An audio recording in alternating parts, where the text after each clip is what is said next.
Hello and welcome to today's broadcast. Today we are going to be talking about our recent visits to the dentist and to the doctor for Michael's annual physical. We're going to share the blood panels that Michael got back, and I will share with you the results of my recent dental appointment. We talk about this here in this community to show and to prove to all of you here how intermittent fasting has been having such a positive impact on our lives as we are going through the aging process. So welcome if you're joining us live. The way we are going to format today's discussion is we're going to keep it very conversational. Michael and I will share the information that we want to share with you in the first 10 minutes or so, and then we will open up the floor for discussion and comments and an opportunity for you to share maybe some of the positive results that you have gotten back from this lifestyle as well. So we'll do that at the end, both on Facebook and on YouTube. If you're new, welcome. Please take a second to hit that subscribe button on YouTube. Make sure you're set up for notifications by hitting that little bell icon. And for those of you joining us on Facebook, please take a second to hit that like button and then also set us up as your default notifications as well. So Michael just went to go get his annual physical. We do this every year.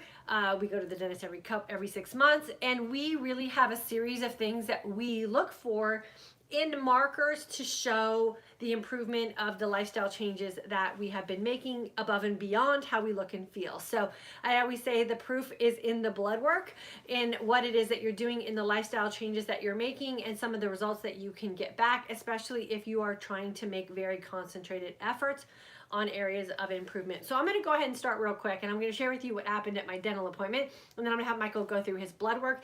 If you are in this community and you're a graduate of one of our courses and you are monitoring your blood work results or you're monitoring the outcome of your visits at your dental appointments, please take a second to share some of that information with us in the comment section.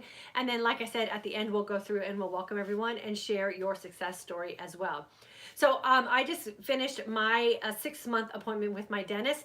The reason I get so excited about the dentist appointments that I go to and the outcome from them is because at one point in my life, I had really concerning issues with some of the gum problems I had. I've never had my wisdom teeth taken out. I've never had braces. I have wisdom teeth that are really far back in my mouth, and that presented a little problem for me as far as some gum inflammation. So if you've been to a hygienist, you know they rate your gum health on a scale of 1 to 5, 5 being bad, 1 being the best. And I always had 5s around that area. So it's been a personal mission of mine to improve that. Of course, the dentist and the hygienist had their recommended protocol of what to do, and I really did want to take matters into my own hands to improve that. I also know that when, and women, you'll know this as well, when you're going through hormonal changes, that affects your gums as well. So there are periods of your time in your life where your gums will just be more sensitive and inflamed. That happened to me when I was nursing and pregnant. Also happened for a short period of time while I was going through the menopausal changes as well. Everything's balanced out. A lot of the changes that I have made with my nutritional lifestyle, so yes, decreasing some carbohydrates, also making sure that I have a span of my day where I don't put anything in my mouth that will create bacteria, so that's also known as fasting, has really helped me improve my overall dental hygiene and checkup outcome. And we've also upgraded the toothbrush that we use as well. So I've reduced a lot of products that I use for my dental hygiene, and I've upped my game on my toothbrush. So we have an electric toothbrush that we use that has been phenomenal for us. It has helped reduce plaque buildup, has helped our gum health overall, and I've also reduced how much I use toothpaste. I don't use mouthwash at all, and I'm really never been a big flosser just because my teeth are super tight because I've never had braces, and so I've never really been habitual about that, which has always been a downside of my dental hygiene. And the toothbrush I have now has a flossing hit, so that's taking care of that.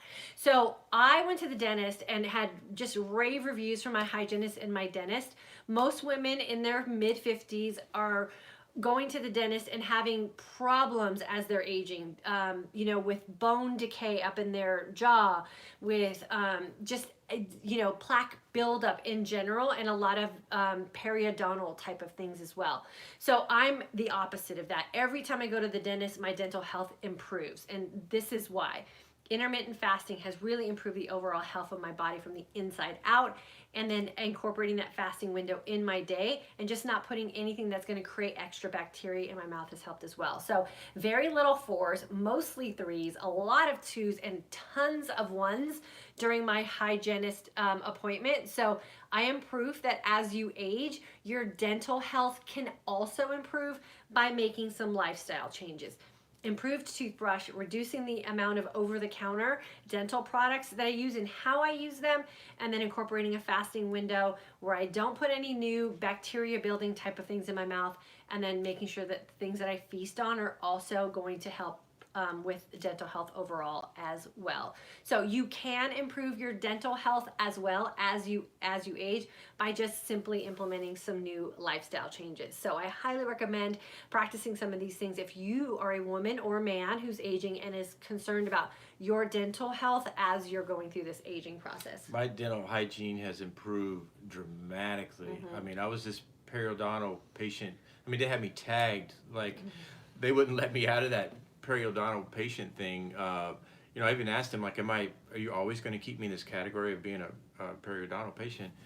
And they said, yeah, once you're in there, you're always there, you're always prone to it, and that's just not true. And you don't have to have bad dental hygiene, it's just that you don't have the right dental hygiene. And so we have always been very, very conscious of brushing 2 or 3 times a day, you know, using mouthwash, brushing with toothpaste, all those things. And that was still keeping us in that gray area of dental health, and just switching to some different philosophies and rethinking why we were doing things has really helped us. And I know I said to the hygienist too, she goes, you have no plaque on your teeth at all. There's nothing that I have to scrape off your teeth. And that's the worst part of a dental exam, is when the hygienist is in there like scraping tartar and stuff off your teeth. And she had none to scrape off. And I said, you know what? I said, I would rather do the work between the 6-month visit to make sure that when I come in here, you have no work to do. And that is really my goal. I work hard for the 6 months to make sure that I'm doing the best that I can for my dental health, so that when I go to the dentist, they give me a checkup, right? And they don't have to do a bunch of work. So have that be your goal as well. And then make sure that when you go, that your goal also, any 4 that she found, a 4 or 2 in the inside, like upper part of my mouth, which is weird. It was usually back here. So I must have just gotten lazy there. So now I'm not lazy anymore. I'm more conscious about that area, and I'm going to focus on that so that I can reverse that the next time I go. And that is my goal, and that's Michael's goal too. The next time we go, we reverse whatever little thing came up, and it always works out that way when we become conscious, have a plan, and then execute it. So make sure you're conscious of your dental care, have a plan, and then make sure you execute it. And as a side note, your heart health could be connected to your teeth too. I mean, you know, everything gets pointed to cholesterol, and the plaque coming off your teeth can also stick in your arteries. Plaque is plaque. And again, it's that thing that when you have a plaque problem, so if you have a tendency to hold a lot of plaque in your mouth, there's probably a correlation between how much plaque you're holding in your body as well. Remember, your body is a 1 unit item. It doesn't hold things or improve in areas if you make lifestyle changes or have bad lifestyle habits. So if you have a problem with your dental plaque areas, make sure that you're also paying attention to how that's affecting, like Michael said, other aspects of your body as well. So Michael, why don't you share what your blood panel work came back as? And I really look forward to this every year now, since we've been intermittent fasting, because I know it is. It's a game. I know it's going to improve, and I just want to see where it's at. I mean, even if it's out of whack, I want to know. I want to know what my numbers are and how that's looking. And this time when I went, it was right. I think it was the day before Thanksgiving, and everything was great. Everything has improved. There was one little blip, and that was my blood sugar. And I'm like, whoa. Even my doctor was like, whoa, like, what's this? It was a 101. And that's, you know, my blood sugar is always in range, and we check it frequently. And I mean, like, Diane just, like, she gasps when she sees my blood sugar. I mean, I could be when I'm fasted, I can be in the 60s, I could be in the 70s usually. So we check that frequently. So when she told me 101, he gasped. I'm like, that's that's not right. I mean, so, so she retook my blood, but and let me tell the you, point is, it's just a moment in time. Right. So this is what I always say to women when you're monitoring blood glucose or ketones, and even when you're going for your annual exam, if something is askew and it's odd and it's like one of those things that's just a thing that's just weird, I always say go back and retest and don't panic. And we do lots of monitoring with our blood glucose and ketones in our midlife mindset shift, and this is the same advice I give in there. I'm picking a second in my day that I'm going to prick my finger, force some blood out, and run a test. And if I don't like the result that I get, what I do is I drink a bottle of water, I go for a walk, and I come back and I retest. And always the numbers balance back out into normal. So we have to keep that in mind with blood testing in general, even doctor's appointments. If it's an abnormality and it's just one area that's askew, don't panic. Do the work that you need to do so that the next visit that you go to, so Michael's going to go in fasted just like he always does, and he's going to go test, and I'm sure it's going to normalize. So know that you have the power to do that, and don't panic, and don't let your doctor put you into a panic either. Make sure that you know that it's just an anomaly, right? It's just a weird thing, and you can fix it. So that was a really weird thing for me. For me, normal. I'd be like, oh yeah, it just happens. For him, not normal. So we're going to retest him and then come back hopefully with some results. So the thyroid was good. The cholesterol has improved. I mean, everything's improved. The triglycerides have improved. His triglycerides are really low, and this is an area I want to touch on a little bit too. So his cholesterol's dropping and his triglycerides are dropping, and the one thing that he has done that is kind of opposite of what most people do is he's added in some meats where he used to be completely red meat free. And so he's added in some red meat, and his cholesterol continues to drop and his triglycerides continue to drop. So a lot of times I get people come back to me after they get their blood work done and something rose on them, and they think it's because they added in meat or they added in XYZ one thing. And it's usually not the one thing that you've added in. It's just your body's inability to break down and work through whatever's going through your body chemistry. So it's always very good to keep an eye on it and do some things to make some corrections, but it's not ever one thing that's causing something to go askew. It's a combination of things and how your body chemistry is breaking something down and why it's storing that thing and not processing the way it should be. So, and testosterone, that's the one that really surprises me the most. I mean, that one went up 50 points from this time last year.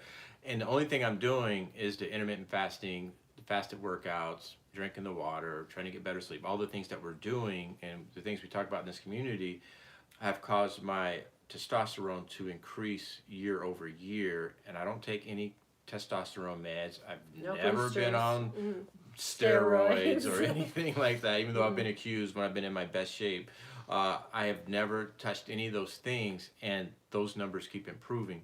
And one of my areas and why is that, ladies? Why is that as men age, they can increase their testosterone, and us women, we just lose all the good hormones? Like, how is that even fair, right? There's nothing we can really do to keep those hormones producing in our body unless we go put something in, that is gonna boost them. Why is that? That's another one of those areas, men versus women, that just doesn't seem to be fair. But congratulations, Michael. Yeah, and one of the other areas, my biggest area of concern is iron and vitamin D is where I'm sufficient. And my testing this year, my iron is normal now, finally. So, I added in a little bit of meat. I do supplement with iron, and adding in spinach. Yeah, spinach. And my iron is normal now, but my vitamin D is still low. So I need to just be consistent with that. With the supplements. Did it go up from last time, but it's just still not high enough? I think it did go up a little bit, but it's still in the low range, Mm-hmm. and it's like 1 point away from normal range. So I'm almost there. Just need to stay consistent with that. And that could just be one of those things where we haven't tested vitamin D long enough to see if there's just an absorption problem. So some people just have a problem. Everything's chemistry, right? So chemistry wise, Michael just might have a problem absorbing vitamin D. So we're supplementing him. I think you're like kind of mega dosing. I think 5,000 international units is what his doctor suggested because he's low, so it's not going to be a problem for him. And then getting those levels back up. And he might always have to supplement with vitamin D just because he might have one of those absorption problems for sure. So having consistent testing is really key to see if maybe, like for me, I'm always high on the cholesterol and I'm always high on the blood sugars. And I know that for my family, we have high cholesterol naturally, even though I do things to make sure I don't have abnormally high cholesterol, and I always have high blood sugar. I know I've had a problem with blood sugar diseases my whole life, so that all makes sense. There's consistency there to prove why that is the way my body is. And I go in with that information when I talk to my doctor, so she doesn't just think it's a sudden problem. No, it's been a problem my whole life. And so for Michael, it could be that thing that no matter how much he supplements with vitamin D, he might always be on the low end. And when you're thinking about blood testing and even like kind of deficiencies and stuff like that, the low end is not where you want to be. Like you want to be out of the danger zone for sure, but you want to be to the mid to the high level of especially nutrients. Low end still is problematic. So even though he gets out of the low end, we want him to be to middle to high. That's optimal. So you don't want to be low, you want to be as optimal as you can, and that's always striving for those higher ends of making sure that you're truly efficient in absorbing those things. So blood work for him is improving year over year. Cholesterol, triglycerides, all of those things. Your uric acid even improved. That is because he has cut out gluten. We figured out that that was a problem for him over this past year. So now he thought he didn't have a problem with gluten. Clearly he did. He eliminated gluten. His uric acid is back to normal. Foot pain is also gone. If you remember last year's video, he was having a lot of pain in his feet. That was year before. Right? Yeah, year before. It's been a process for a year. So all of that is improving. So those are good signs that my man right here is aging successfully, putting in the work, being consistent, and over time we're seeing the results prove. We'll keep you posted on the blood sugar thing. I do think that was just a freaky situation. It was just a fluke. And getting an extra test is definitely going to be beneficial for him for finding that out as well. So do your blood work on a regular basis. Evaluate the results. See what kind of changes that you can put into place. We are proving here that this intermittent fasting moderately, not doing anything to extremes, and creating a keto-like lifestyle is proving to help us age successfully. We have the documentation to prove it, and a community here who's also willing to share. And people do ask all the time, well, what should I eat? What supplements should I take? What vitamins should I take? I don't know. Like, how do you know what you're supposed to take if you don't know what you need or where you're at or what your systems are? And a good blood panel will help you determine what you may be deficient in or what you may need or things you should be eating.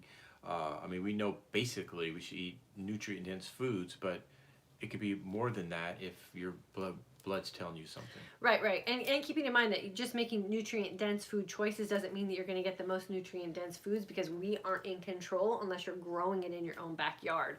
So if you're deficient in everything, that doesn't mean that you're failing at anything or that you're not doing the right things. It just might mean that because you're not in control of some of the things that you are consuming, you might need to supplement.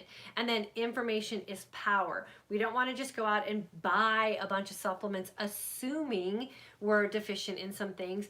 Run the test if you can. If you're sufficient, you don't need to add anything. You don't need to spend the extra money, and wherever you're getting your food from is working for you.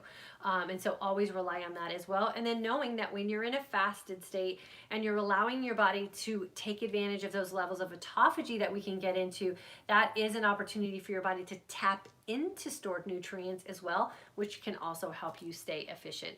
So Holly, thanks so much for jumping on with us today. She is jumping in with us from a cruise.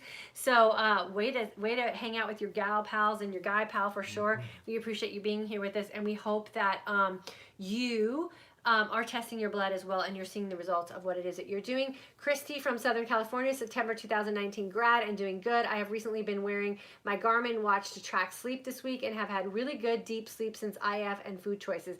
Girlfriend, good for you. That's another one of those things that's so simple, but just reassures you that everything that you are doing is working for you, especially in this community of women. I know Michael had some insomnia issues as well at some point. Insomnia is that thing that can knock you off your feet. And if you're making the fasting lifestyle choices and the food choices to help you get that quality and deep sleep, it is a life changer.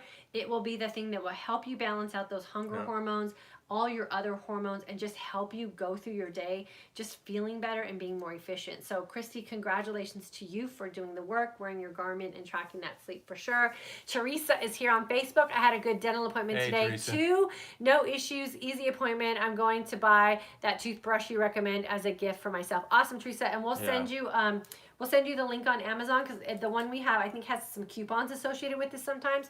So I'll make sure that I get that to you today, or we'll post it here in the comments. You can come back and check that out for sure. We absolutely love it. And it has game changer. The money we've spent on the toothbrush has come back to us tenfold with dental follow-up appointments. So it's I wish I would have known years ago. Yeah. I think it's Ilka. Diane, some dental story, same dental story as you. I have tight teeth, went to doctor Monday for a cold, came out with another blood pressure pill and a thyroid ultrasound. Test is normal, definitely a wake-up call. I'm doing better with IF this go round. Good. And just stay on the track. Remember, with anything that comes back from a doctor's appointment that seems a little off, time and consistency. So don't jump into something out of panic and desperation. Go into things very thoughtfully and do them moderately and build the consistency and the foundation to make lifestyle changes that will last your lifetime. A temporary fix results in a temporary result. So make permanent changes that you can withstand while creating an authentic life for yourself. Then the outcome that you're going to receive will also be permanent. So nothing that we do is a temporary fix. It's always the things that we've thoughtfully planned and executed so that we can continue with them and stay the same. My goal at the dentist is always to walk out of there like, yes. I mean, they ask me a million questions. They ask Michael the same thing. What are you guys doing? I'm like, well, I don't use toothpaste as much as I used to. I don't floss. I don't use mouthwash. And the hygienist freaks out. And I'm like, but what's going on here? Like, it's proof that we don't need all those sugary, chemically filled products anymore like we used to think that we did to keep our hygiene up. So when you start fasting correctly and getting rid of a lot of those food intolerances too, the whole chemistry of your mouth will change. You'll stop waking up with morning breath. You'll stop having bad breath. All of those things really do improve on their own when you make those changes for sure, and you're considering the habits that you have. Yeah, absolutely. Okay, so Ilka, keep us posted, please, on what you have going on with your stuff with your doctor for sure, and then blood pressure medication. Make the changes that are going to help that blood pressure, time and consistency. I've said this about 3 or 4 times to people who have been messaging me about, well, does IF help with this thing? Does intermittent fasting help with this one thing? Intermittent fasting and creating a healthy nutritional lifestyle helps with everything. If you make healthy lifestyle changes, your body will heal itself on its own list of priorities, right? So if I eat healthier, will it help blood pressure? Yes. Will it help heart disease? Yes. Will it help my thyroid? Of course. Will I sleep better? Will I lose weight? Yes. All of those things happen. Your body decides what order of priority it's going to heal your body. This is where the time and the consistency is going to be your best friend when healing your body. Don't rush to the weight loss. Your body might be busy fixing your thyroid. Don't rush to the weight loss. Your body's busy fixing your high blood pressure. Don't rush to the weight loss. Your body might be fixing what's going on in your brain. Be patient and be kind and be graceful with your body. It knows what it's doing. Just get out of the way and consistently create this lifestyle over time, and you will reap the benefits for sure. Penny, hey, from Michigan, busy working and listening to you guys. My blood test came in high too, doing a redo. Yeah, good for sure. And this is what I always say, you guys. I suffer from the dawn effect, meaning I have higher blood sugar in the morning. So when I go for my annual physical, I schedule it at the end of a 20-hour fast. That gives my body an opportunity to live its best where I live my best, and that's a 20-hour fast. So my doctor's always super scared, or she used to be, I don't think she is anymore, to schedule an appointment for me at 3 o'clock in the afternoon fasted, because she thinks I'm not going to be able to handle it, because the reality is most people can't handle fasting that long. And I say, no, I'll take the 3 o'clock appointment. Most people would rather have the 9 o'clock appointment, right? So that they can get in, get their blood drawn, and then go through the McDonald's drive-thru and eat whatever it is they get at the McDonald's drive-thru, because they're panicking because they need to eat something. So schedule your blood work at the end of your fast, where you're at your best, where you live consistently, because you've created this lifestyle, and you'll get some really good blood results as well. So I always schedule mine at the end of a long fast. And that just guarantees that I'm going to get the blood work that I want, because you have to be fasted. So might as well be at your best fasted state. And then don't let the doctor panic you into doing something that you know you can thrive at for sure. And then, okay, cool. Keep us posted for sure. So we're going to get out of here. It's Friday afternoon. We want you guys to get on with your day. Have a great weekend. Fast long. Feast well, do some really good workouts this weekend. Get out for a walk. You know, if you don't like what's going on in your blood chemistry, move it. You know, drink lots of water. Go out for a walk. I always say, the more you get your body flowing through your system, the more opportunity you have to create some change. Get some blood flow up to your brain this weekend. Walk around your house if it's cold outside. Do something to create a change that you want to have happen in your body. Your body's not going to do it on its own. You have to initiate it, and then you will have the opportunity to look and feel your best and live your most authentic life, regardless of what age you are at. Yep, absolutely. Awesome. I hope you guys have a great weekend. Awesome. Okay, we will see you guys Monday, 3 p.m. Central Standard Time, where we will discuss another topic about intermittent fasting and living this amazing keto-like lifestyle.